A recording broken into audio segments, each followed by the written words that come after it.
Bismillahirrahmanirrahim. Wa kalamuhu ta'ala sareng ari dauhana Allah ta'ala. Al-qaimu anu tumetep bizatihi dina zatna Allah. Laisa eta lain itu sifat kalam biharfin eta aya hurufan wala sautin jeung teu aya sora.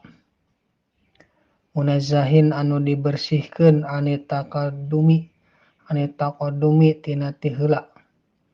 Wa ta'akhuri jeung pandeuri. Wa anil i'rabi sareng di i'roban wal bina'i jeung di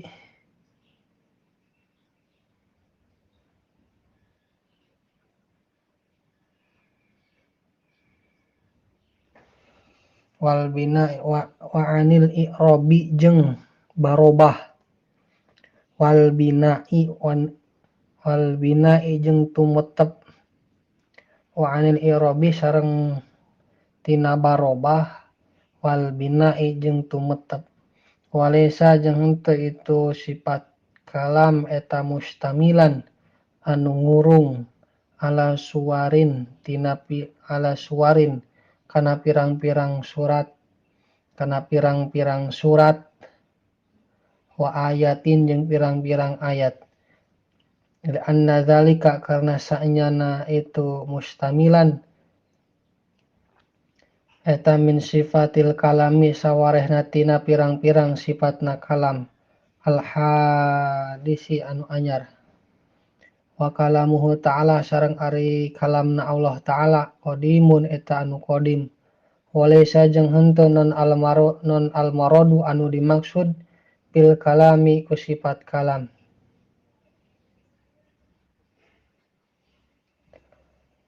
Alladzi anu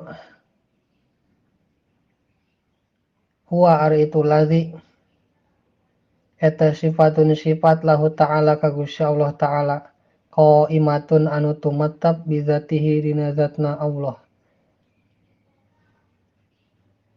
Eta al-fadu syarifati pirang-pirang lapad anu mulya alati ungzilat anu diturunkeun itu lapad ala sayyidina Muhammadin ala sayyidina ka Gusti urang sadaya Muhammadin sallallahu alaihi wasallam tegasna kajeng Nabi Muhammad sallallahu alaihi wasallam.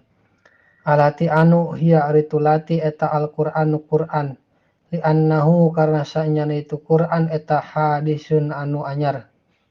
Wasifatu ari sifat al-qaimatu anu tumetep bizatihi ta'ala dina zatna Allah ta'ala eta qadimatun anu qadim.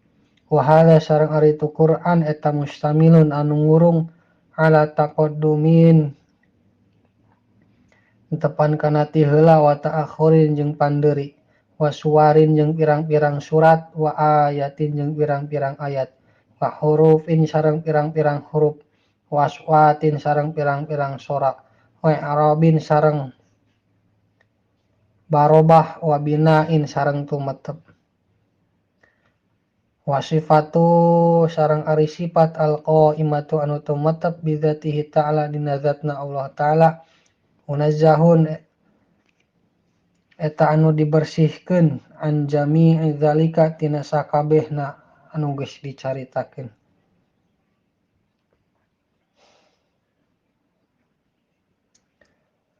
Walaysat jeung teu aya non hadhil alfadu ieu pirang-pirang lapad asyarifatu anu mulya eta dalatun anu nuduhkeun ala sifati kana hiji sifat al-qadimati anu qadim al-qaimati anu tumetep bizati ta'ala dina zatna Allah ta'ala ay laysat tegasna henteu aya non asifatu sifat al-qadimatu anu qadim al-qaimatu anu jumeneng bizati ta'ala dina zatna Allah ta'ala eta tufhamu bisa dipaham itu alfa itu sifat mintil kal alfadi tina ieu pirang-pirang lapad asyarifati anu mulya.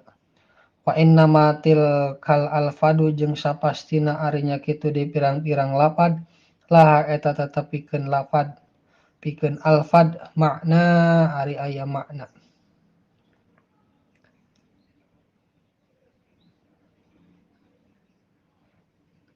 Laha eta tetep eta laha eta tetep eta pikeun alfad hobarna dua.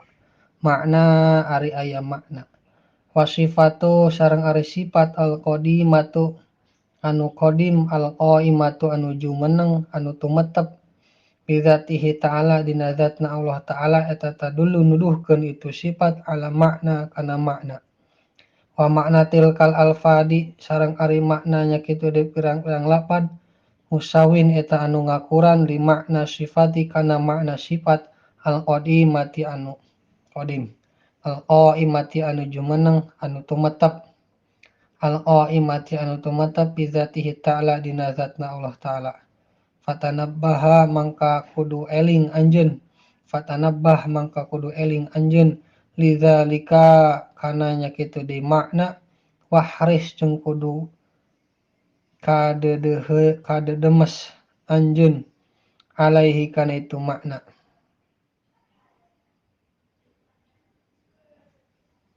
Wahris jeung kadedemes anjeun alaihi kana itu makna. Fa innahu mangka sanyana kalakuan jeung tingkah eta yaghlitu kasalahan fihi dina itu makna sahaka sirun kalolobaana minan nasi ti jalma-jalma. Sumaklam tuluy kudu kanyahokeun ku anjeun anna kalamahu ta'ala kana sayaktosna kalamna Allah ta'ala eta yutlaku diucapkeun itu kalam bil istiraki ku reureujeungan.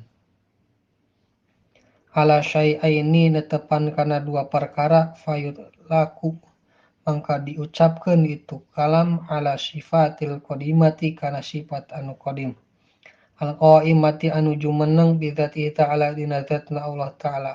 Wa hadza sareng ari itu kalam wa hadza sareng ari ieu kalam eta qadimun anu qadim munazzahun anu dibersihkeun ani taqaddumi tina sifat ti heula wa ta'akhuri jeung sifat pandeuri wal harfi jeung huruf wa sauti jeung sora wa ghairi dzalika jeung salian ti itu nu kabeh anu geus carita.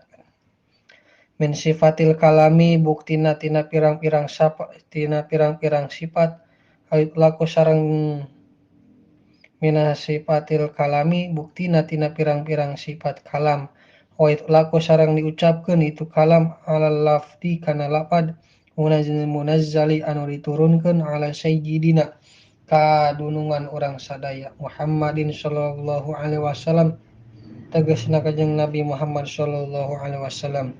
Wa yusamma jeung dingaranan itu sifat kalam ayeuna deui Al-Qur'ana kana Qur'an.